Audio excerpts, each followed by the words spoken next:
जय हिंद दोस्तों, मैं Sonu Panna the top IAS YouTube channel पे स्वागत करता हूं। उम्मीद करते हैं कि आप लोग अच्छे होंगे, मस्त होंगे, स्वस्थ होंगे। आज की बड़ी खुशखबरी है कि बिहार सरकार ने एक और फिर से नोटिफिकेशन जारी कर दिया, जिसमें आपको जिसकी आवश्यकता थी बीएससीसी का बीएससीसी सीजीएल 4 जो वैकेंसी आ चुकी है। इसमें देखेंगे हम लोग सारे कुछ डिस्कस देखने वाले हैं। इसमें कितनी वैकेंसी है, किस पद के लिए कितनी वैकेंसी है, क्या आपका कब से इसका डेट होने वाला है, कब से ऑनलाइन होगा, कब खत्म होगा, ये सारा कुछ, क्या इसकी योग्यता है, क्या इसका सिलेबस है, सारा कुछ हम लोग डिस्कस करने वाले हैं। वीडियो को फटाफट वीडियो शेयर कर दीजिए, वीडियो को जल्दी जल्दी शेयर कर दीजिए। अभी चैनल पर नए हैं तो चैनल को सब्सक्राइब कर लीजिए, ठीक है। तो चलिए हम लोग देखने वाले हैं स्नातक स्तरीय में जो नियुक्ति होगी, वो सारा कुछ हम लोग डिस्कस करने वाले हैं। क्या क्या सीट है, किस कैटेगरी में कितनी सीट है, सारा कुछ हम लोग डिस्कस करेंगे।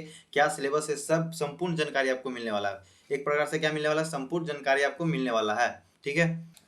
तो हम लोग चलिए देखते हैं, एक एक करके सारा कुछ हम लोग डिस्कस करके देखेंगे। वीडियो को जल्दी फटाफट शेयर कर दीजिए, अभी नहीं शेयर किया तो वीडियो को जल्दी जल्दी शेयर कर दीजिए। और वीडियो चैनल पे आप नए हैं तो चैनल को सब्सक्राइब जरूर कर लीजिए, क्योंकि ऐसे ही से और भी अपडेट लाया के लिए आपको इस चैनल पे मिलता रहेगा, ठीक है। और बाकी बचे तो आपको जो भी इसका प्रिपरेशन होने वाला है, सारा कुछ इस चैनल पे शुरू होने वाला है। प्रैक्टिस सेट, सारा कुछ डिस्कशन, ये सारा कुछ इस पे शुरू होने वाला है। तो अभी तक आप चैनल पर नए हैं तो चैनल को सब्सक्राइब करके जरूर रख लीजिए, क्योंकि इन फ्यूचर में आपको काफ़ी ज़्यादा ये चैनल से हेल्प मिलने वाला है, ठीक है। तो चलिए हम लोग देखते हैं, इसको डिस्कस करने वाले हैं। तो जैसा कि आप लोग देख रहे हैं कि बिहार कर्मचारी यहाँ पे लिखा हुआ, ठीक है। बिहार कर्मचारी चयन आयोग, ये पटना से जारी हुआ, ठीक है।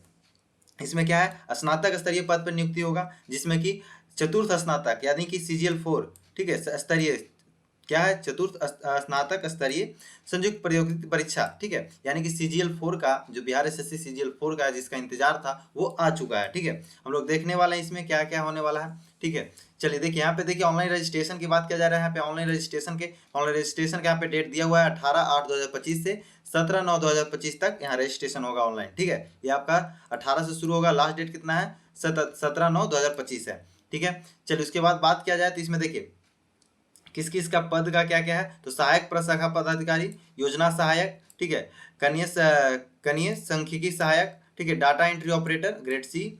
फिर उसके बाद यहाँ पे देखिए, यहाँ पे वेतन भी लिखा हुआ है, वेतन स्तर वेतन जो है आपका 777, ठीक है। यहाँ पे 3 वो में आपका क्या है, पे स्केल 7 है, ठीक है।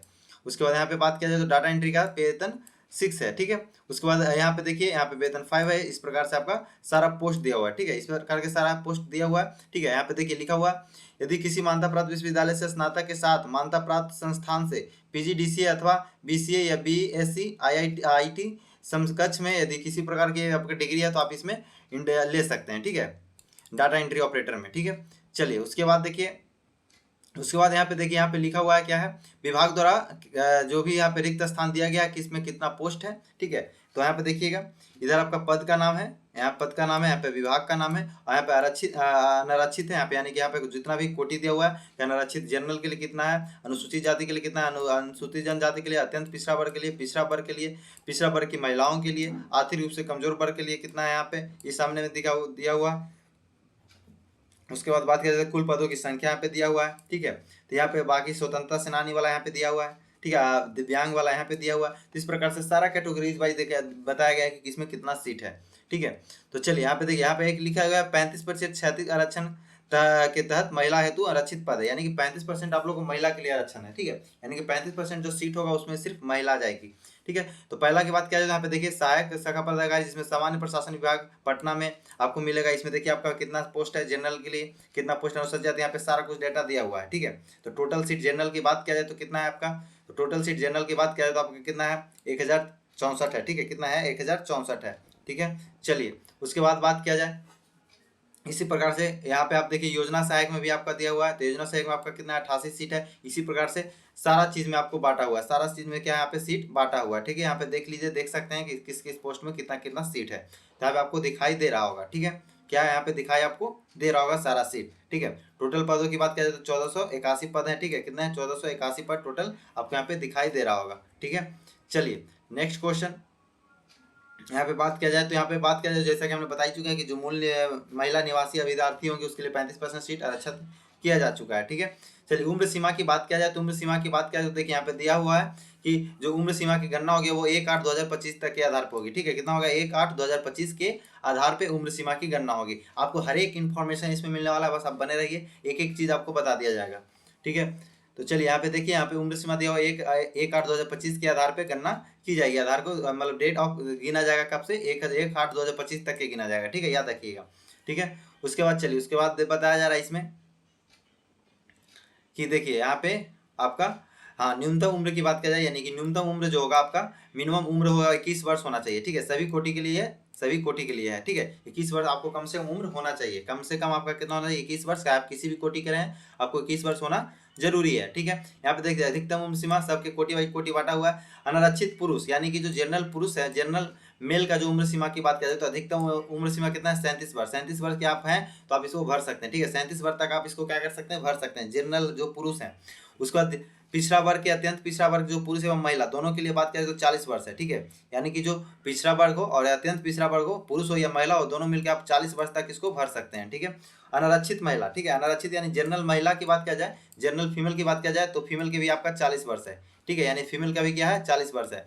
अनुसूचित जाति, अनुसूचित जनजाति, पुरुष हो या महिला हो, उसको 42 है, ठीक है, उसके लिए क्या है, 42 है। सभी कोटि के दिव्यांग अभ्यर्थी के लिए उपयुक्त कोटिवार अधिकतम उम्र से सीमा से अतिरिक्त 10 वर्ष छूट मिलेगा। किसको, जो दिव्यांग कोटि वर्ग होंगे उसको 10 साल क्या मिलेगा, छूट मिलेगा, जितना भी है। जैसे मान लीजिए कि अनुसूचित जनजाति में महिला पुरुष है 42 है तो उनके लिए 52 साल तक रहेगा, दिव्यांग में रहेंगे तो, ठीक है। मान लीजिए कि जनरल में है तो 37 साल तक आप उसको भर सकते हैं, यानी कि 10 वर्ष आपको अतिरिक्त छुट्टी मिलेगा, किसको, दिव्यांग वर्ग वाले, ठीक है, जो दिव्यांग होंगे, हैंडीकेप्ट होंगे। चलिए इस प्रकार से आप हिंद देखिए। और बताया जा रहा है कि जो मैट्रिक द्वारा जो प्रमाण पत्र होगा उसी के आधार पर आपका डेट ऑफ बर्थ होना चाहिए, ठीक है, उसी के आधार से सब चीज लिया जाएगा, ठीक है। चलिए उसके बाद आपको बात किया जाए तो, और यहाँ पे देखिए डेट भी दिया हुआ है कि 4/8/2025 को ही ये पे क्या किया गया है, जारी किया गया है, ठीक है। चलिए उसके बाद हम लोग बात करेंगे जो आपकी इंपॉर्टेंट है, हाँ, परीक्षा की प्रकृति क्या होगी, तो ऑब्जेक्टिव होगी। क्वेश्चन क्या होगा, ऑब्जेक्टिव होगा आपका, ठीक है, ऑब्जेक्टिव क्वेश्चन होगा।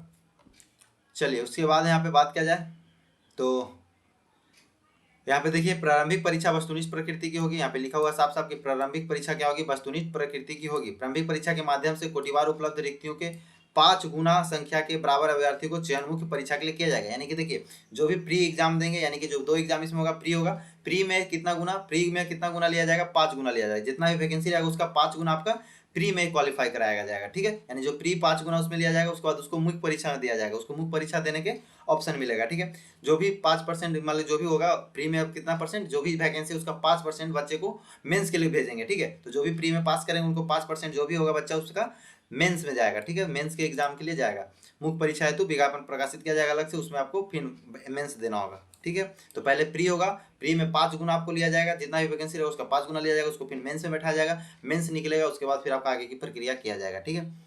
चलिए उसके बाद फिर बोला जा रहा है कि समान अंक प्राप्त करने वाले अभ्यर्थी के जन्म तिथि के अनुसार अधिक उम्र वाले विद्यार्थी को मेधा सूची में ऊपर रखा जाएगा, ठीक है। यानी कि मान लीजिए कोई समान अंक लिया है तो जो भी उसका जन्म तिथि होगा, जन्म डेट ऑफ बर्थ होगा, उसके अनुसार उसको उम्र से मेधा सूची में आगे रखा जाएगा। जिसका ज्यादा डेट ऑफ बर्थ, जैसे मान लीजिए जो पहले ज्यादा बड़ा जिसका उम्र रहेगा उसको पहले दिया जाएगा, प्राथमिकता दिया जाएगा, ठीक है, तो याद रखिएगा। उसके बाद बोला जा रहा है किसी प्रकार समान अंक एवं उम्र समान, दोनों समान हो जाता है तब आपका वर्णमाला होगा, ठीक है। यानी कि जो वर्णमाला होगा आरोही क्रम ए जेड के आधार पर उन्हें मेधा सूची में रखा जाएगा, ठीक है। यानी कि जो ए से नाम होगा, ए से जेड के बीच में है तो वर्णमाला के आधार पर, यदि मान लीजिए डेट ऑफ बर्थ भी सेम है और आपका नंबर भी सेम है तो आपको क्या होगा, वर्णमाला, यानी कि अल्फाबेटिकल ऑर्डर में जो होगा उसको सबसे पहले दिया जाएगा, ए से लेकर जेड तक। उसको पहले ए के रहेगा तो ए को पहले दिया जाएगा, उसके बाद बी रहेगा तो बी के, यानी कि इस तरीके से पहले ए को प्राथमिकता, उसके बाद बी को, उसके बाद सी को, इस प्रकार से प्राथमिकता दिया जाएगा, ठीक है। यदि आपका उम्र सेम है, नंबर भी सेम है तो। उसके बाद बात किया जाए परीक्षा हेतु निर्धारित पाठ्यक्रम निम्नलिखित है, यानी कि जो सिलेबस की बात किया जाए तो सिलेबस भी हम आप लोगों को बता देते हैं। प्रारंभिक परीक्षा में एकमात्र सामान्य ज्ञान होगा जिसका निम्नलिखित विषय होंगे, ठीक है।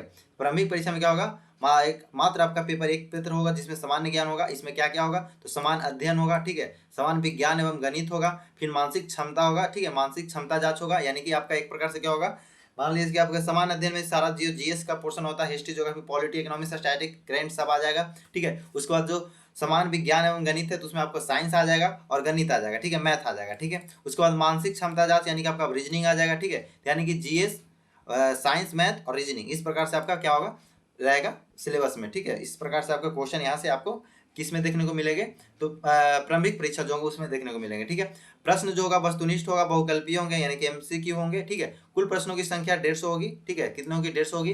प्रत्येक सही उत्तर के लिए 4 अंक दिए जाएंगे, ठीक है। यानी प्रत्येक सही उत्तर के लिए 4 अंक दिए जाएंगे, प्रत्येक गलत उत्तर के लिए 1 अंक कटौती की जाएगी, ठीक है, याद रखिएगा। यानी सही कीजिएगा तो 4 नंबर मिलेगा, और गलत कीजिएगा आपको सही में से 1 नंबर को काट लिया जाएगा, ठीक है, नेगेटिव मार्क रहेगा।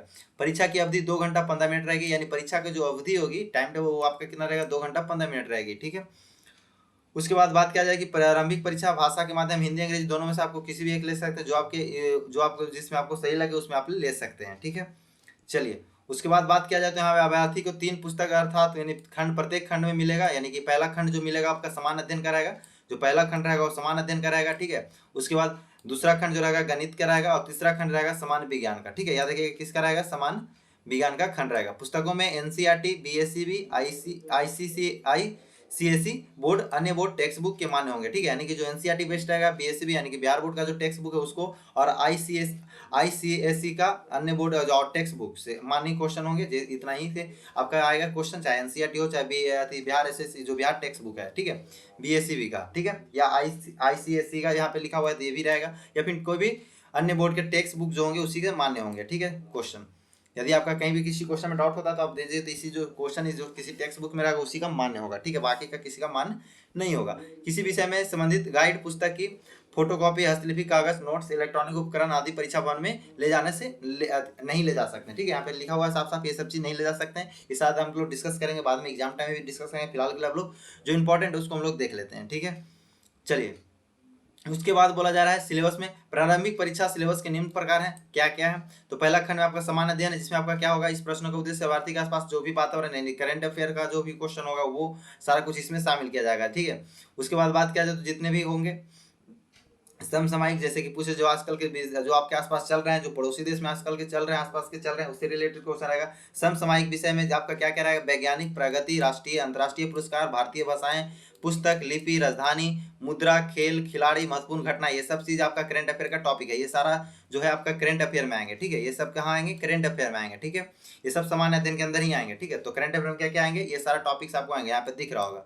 उसके बाद पूछ रहा है भारत और उसके पड़ोसी देश से भी आएंगे, ठीक है, भारत और पड़ोसी देश से भी आपके क्वेश्चन आएंगे, जिसमें आपका पड़ोसी देश के इतिहास, भारत का इतिहास, सांस्कृतिक, भूगोल, आर्थिक, प्रादेशिक स्वतंत्रता आंदोलन, भारतीय कृषि तथा प्राकृतिक संसाधन, प्रमुख विशेषताएं, भारत का संविधान एवं राज्य व्यवस्था, देश की राजनीतिक प्रणाली, पंचायती राज, सामुदायिक विकास, पंचवर्षीय योजना एवं राष्ट्रीय आंदोलन के बिहार में योगदान। इस प्रकार से सारा टॉपिक से क्वेश्चन आपको मिलने वाले हैं। उसके बाद खंड ख में आपको क्या मिलने वाला है, तो खंड ख में आपका समान विज्ञान एवं गणित मिलने वाला है। क्या मिलने वाला है, समान विज्ञान एवं गणित मिलने वाला है। इसमें आपको क्या होगा, मैट्रिक स्तर के निम्न विषय पे प्रश्न पूछे जा सकते हैं। जो साइंस रहेगा वो आपका 10th लेवल पे जो भी साइंस रहता है उसी से आपको पूछा जाएगा, ठीक है, जिसमें भौतिक शास्त्र, रसायन शास्त्र, जीव विज्ञान और भूगोल भी हो सकते हैं, ठीक है। चलिए, उसके बाद बात किया जाए गणित। गणित के गणित में आपका संख्या पद्धति से संबंधित प्रश्न रहेंगे, पूर्ण संख्या से रहेंगे, अविकलन से रहेंगे, दशमलव और भिन्न से रहेंगे, संख्याओं के बीच परस्पर संबंध से रहेंगे, मूलभूत अंक गणितीय क्रियाएं से, प्रतिशत, अनुपात, समानुपात, औसत, ब्याज, लाभ और हानि। इस प्रकार से आपका क्वेश्चन रहेंगे, देखने को मिलेंगे, ठीक है। चलिए, उसके बाद बात किया जाए मानसिक क्षमता जांच यानी रीजनिंग की बात किया जाए, तो इसमें आपको इसमें शाब्दिक एवं गैर शाब्दिक दोनों प्रकार के प्रश्न पूछे जाएंगे। इस समाधान, विश्लेषण, दृश्य, स्मृति विभेदन, अवलोकन, संबंध, अवधारणा, अंक, गणितीय तर्क शक्ति एवं गणितीय संख्या, श्रीलंकालोकन, कुट एवं कुट व्याख्या, ठीक है। यानी कि पूरे रीजन का जो टॉपिक आपसे इससे क्वेश्चन पिछले पूछे जाने वाले हैं, ठीक है। बाकी बात किया जाए तो मुख्य परीक्षा के लिए 2 प्रश्न पत्र होंगे, ठीक है, यहाँ पे लिखा हुआ है मुख्य परीक्षा के लिए 2 पत्र होंगे, ठीक है। इसमें अंग्रेजी जो कि अर्हक होगा या परीक्षार्थी जिनमें से 30% या 30% से अधिक अंक लाए उन्हें दूसरे मूल्यांकन के लिए किया जाएगा। यानी कि आपका एक क्वालिफाई पेपर रहेगा, ठीक है, हिंदी हो या अंग्रेजी, जो भी आपका जो भी पेपर है आपके इसमें क्या है, हिंदी है, ठीक है, हिंदी है पेपर, हिंदी आपका एक क्वालिफाई है, ठीक है। इसमें क्या आपका हिंदी पेपर होगा जिसमें आपको 30% अंक लाना होगा, इससे ज़्यादा को इसमें आपको कटअप में इसको ऐड नहीं किया जाएगा, ये बस आप क्वालिफाई है। आप हिंदी का जो पेपर उसमें आप 30% ले आते हैं तो आपका क्या होगा, 30% अंक में आपको पास कर दिया जाएगा, ठीक है। उसके बाद मुख्य पत्र जिसमें निम्न विषय शामिल होंगे, जो ख होगा दूसरा पेपर जो होगा उसमें आपका समान अध्ययन होगा, ठीक है, समान अध्ययन और समान विज्ञान एवं गणित होगा और मानसिक जांच क्षमता होगा, ठीक है, यानी कॉम्प्रिहेंशन रीजनिंग जो भी होगा, मेंटल एबिलिटी, ये सारा क्वेश्चन आपका होगा, जो कि आपके जैसा कि आपको पार्ट प्री में बताया था वो सारा पेपर रहेगा। यानी कि बस एक हिंदी आपको इसमें ऐड हो जाएगा, ठीक है, जिसमें आपको क्वालिफाई पेपर रहेगा। देखिए, क्वालिफाई मार्क्स की बात किया जाए तो देखिए जो अनारक्षित वर्ग है, जो इसमें पेपर 2 की बात किया जाए तो 40%, लेकिन ये 40% होगा नहीं, आपका कटअप जितना जाएगा वही होगा, ठीक है, तो आपका कटअप पे डिपेंड करेगा। पिछड़ा वर्ग की बात किया जाए तो इतना प्रतिशत से कम लाएंगे तो उसको मतलब फेल घोषित कर दिया जाएगा, अयोग्य घोषित कर दिया जाएगा, ठीक है। इसी प्रकार से सारा का कैटेगरी यहाँ पे दिया हो, लेकिन इस पर ध्यान मत दीजिएगा क्योंकि इससे ज़्यादा कटअप जाने वाला है, ठीक है। इससे आपका क्या है, कटअप ज़्यादा जाने वाला है, ठीक है। बस एक आपका मात्र दे दिया है कि न्यूनतम आपका क्वालिफाइड नंबर इतना आपका होना चाहिए, ठीक है। उसके बाद बात किया जाए परीक्षा शुल्क, ठीक है। परीक्षा शुल्क यानी कि जो आपका एग्जाम फी है वो कितना लगेगा, तो सामान्य वर्ग हो या पिछड़ा वर्ग हो या अत्यंत पिछड़ा वर्ग हो, पुरुष अभ्यर्थी यानी जितना भी पुरुष अभ्यर्थी हैं, ये अत्यंत पिछड़ा वर्ग हो या पिछड़ा वर्ग हो, सामान्य वर्ग हो, उनको 540 रुपये लगेंगे। कितना लगेंगे, 540 रुपये लगेंगे। बात किया जाए अनुसूचित जनजाति बिहार के स्थायी निवासी के लिए जो भी होंगे, इनके लिए यानी ST SC के जो होंगे उसको 135 रुपये लगेगा। कितना लगेगा, 135 रुपया। सभी श्रेणी दिव्यांग जो होंगे यानी कि जो हैंडीकैप्ट होंगे उनके लिए भी 135 रुपये लगेगा, ठीक है। फिर बात करें सभी श्रेणी की महिलाएं जो होगी, जो सिर्फ बिहार की होगी अस्थायी निवासी, उसके लिए भी 135 रुपये लगेगा, ठीक है। बाकी किया जाए बिहार से राज्य से बाहर के जो अभ्यर्थी होंगे, पुरुष हो चाहे महिला, उनको सबको 540 रुपये लगेगा। महिला हो चाहे पुरुष यानी बिहार के बाहर हो उसके लिए 540, लेकिन बिहार की जो महिला होगी उसके लिए 135 रुपये ही लगेगा, ठीक है। यह आपका हो गया ये परीक्षा शुल्क, ठीक है। चलिए उसके बाद हम लोग और डिस्कस कर लेते हैं, सारा कुछ हम लोग डिस्कस करने वाले हैं, ठीक है। और इसमें जो आपकी इंपॉर्टेंट कुछ लाइन उसको हम लोग देख लेते हैं। हाँ, एक यहाँ पे इंपॉर्टेंट लाइन यहाँ पे दिया गया है कि आरक्षण का दावा करने से पहले विवाहित महिलाओं के जाति क्रीमी लेयर सहित प्रमाण पत्र उनके पिता के नाम पे एवं पता से निर्गत होना चाहिए, ना कि उनके पति के नाम से, ठीक है। याद रखिएगा ये यहाँ पे इन्फॉर्मेशन याद रखिएगा, बहुत से फिर दिक्कत होता है डॉक्यूमेंट वेरिफिकेशन समय। उनके पिता के नाम से होना चाहिए, उनके पति के नाम से नहीं होना चाहिए, ठीक है। जो भी नॉन क्रीमी लेयर होगा उनके पिता के नाम से होना चाहिए, पति के नाम से नहीं होना चाहिए, ठीक है। चलिए उसके बाद बात किया जाए, उसके बाद बोला आरक्षण दावा करने वाले उम्मीदवार अपनी जाति के अनुरूप ही पूर्ण रूप से संतुष्ट हो लें, उसके पश्चात ही आरक्षण कोटि का आकलन ऑनलाइन आवेदन से संबंधित कॉलम को करेंगे, ठीक है। ऑनलाइन आवेदन भरते समय उनके पास आरक्षण कोटि के अनुरूप समझ पदाधिकारी से निर्गत प्रमाण पत्र भौतिक रूप से उपलब्ध होना अनिवार्य होगा। यानी कि जो भी आप जिस कैटेगरी में भरे उसके कैटेगरी का सर्टिफिकेट आपके पास होना चाहिए, जिसमें आप फॉर्म भर रहे हैं उसमें आपका सर्टिफिकेट बना हुआ होना चाहिए। जो भी जाति हो या आय प्रमाण पत्र हो, EWS हो या नॉन क्रिमिनल हो, उसमें यहाँ पे अवेलेबल होना चाहिए, ठीक है। उसके बाद BC कोटि की बात किया, अभ्यर्थी ऑनलाइन आवेदन ABC अंकित करते समय प्रमाण पत्र उसके साथ होना चाहिए, यही बात किया जा रहा है, ठीक है। नहीं कि जो भी आपका कैटेगरी से डाल रहे हैं उसका प्रमाण पत्र आपके साथ होना चाहिए, उसमें उपलब्ध होना चाहिए, ठीक है। चलिए उसके बाद बात करें और उसमें कुछ है तो उसमें हम लोग जो इंपॉर्टेंट है उसको हम लोग देखने का प्रयास करते हैं, ठीक है। चलिए बात ही आपको इसमें क्या है, तो महत्वपूर्ण निर्देश दिया जा रहा है, ये आपका सो इम्पोर्टेंट है जो हम लोग बता देते हैं, ठीक है। ये सारा कुछ फॉर्म भरने का प्रक्रिया बताया जा रहा है, ठीक है। चलिए हाँ, इसमें अब यहाँ पे एक इंपॉर्टेंट लाइन है, ऑनलाइन आवेदन भरने का पत्र से संबंधित निर्देश दिया गया है। आपका ऑनलाइन आवेदन प्रारंभ कब होगा, 18/8, ठीक है, 18/8/2025 को ऑनलाइन होगा। परीक्षा शुल्क जमा करने का अंतिम तिथि आपका 17/9 रहेगा और ऑनलाइन आवेदन भरने का अंतिम तिथि आपका 19/9 रहेगा, ठीक है। यानी याद रखिएगा 18 से लेकर 19 तक आपका फॉर्म भरा जा सकता है, जिसमें कि आप 17 तक ही पेमेंट जमा कर सकते हैं, ठीक है। 17 तक ही पेमेंट जमा कर सकते हैं। मान लीजिए पेमेंट करने के बाद भी आप यदि फॉर्म नहीं भर पा रहे हैं तो आप 19 तक भर सकते हैं, ठीक है। लेकिन आपको 18 से 19 आपको डेट दिया गया है, जिस इसी के बीच में आपको भर लेना है, ठीक है। तो मान के चलिएगा आप 18 से 19 नहीं, आप 18 से 17 के बीच में ही भर लीजिएगा फॉर्म, ठीक है। क्योंकि पेमेंट कर लीजिएगा, पेमेंट आपको यहाँ तक ही कर लेना है, पेमेंट करने के बाद आप भर सकते हैं, लेकिन पेमेंट आपको 17/9 तक ही करना पड़ेगा, ठीक है। तो याद रखिए 18 से आपका करीब करीब आपका 1 महीना के आसपास आपको टाइम मिल जा रहा है, ठीक है। लेकिन आप टाइम का लास्ट टाइम का इंतजार मत कीजिएगा, सर्वर बिजी रहता है, इसके कारण आप लोग जल्दी ही भर लीजिएगा फॉर्म को, ठीक है। चलिए उसके बाद बात किया जाए तो यहाँ पे ऑनलाइन आवेदन भरते समय योग्यता के में बात किया जाए तो यहाँ सारा ये डॉक्यूमेंट जो आपको ये सारा डॉक्यूमेंट होना चाहिए, ठीक है। जो भी आप कैटेगरी से बिलोंग करते हैं वो सारे डॉक्यूमेंट आपको उपलब्ध होना चाहिए साथ में, ठीक है।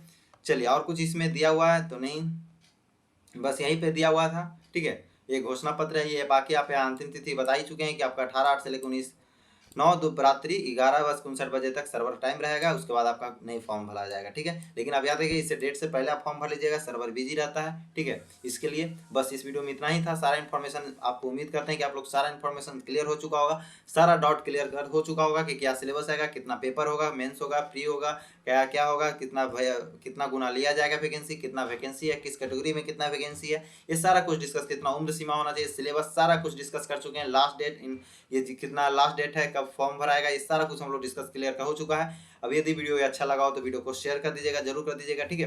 वीडियो को क्या कीजिएगा, शेयर कर दीजिएगा। यहाँ पे देखिए आपको यहाँ पे दिख रहा होगा, ठीक है। यहाँ पे सारा कुछ कैटेगरी वाइज कैटेगरी सारा सीट आपको दिख रहा होगा यहाँ पे, ठीक है। तो वीडियो को जितना हो सके ज़्यादा से ज़्यादा शेयर कर दीजिएगा ताकि और भी लोग के पास पहुँच सके। और यदि आप चाहते हैं कि हम लोग फिर इसमें BSCC का प्रिपरेशन करें, फ्री में आपको प्रिपरेशन मिले, फ्री में आपका प्रैक्टिस सेट मिले, तो चैनल को सब्सक्राइब जरूर कर लीजिएगा, ठीक है। चैनल को सब्सक्राइब जरूर कर लीजिएगा ताकि आपको आने वाले भविष्य में आपको जितना भी प्रैक्टिस सेट हो, मटेरियल हो, सारा कुछ आपको मिल सके, ठीक है। तो चलिए इस वीडियो में इतना ही, जय हिंद। फिर मिलते हैं हम लोग नेक्स्ट वीडियो में।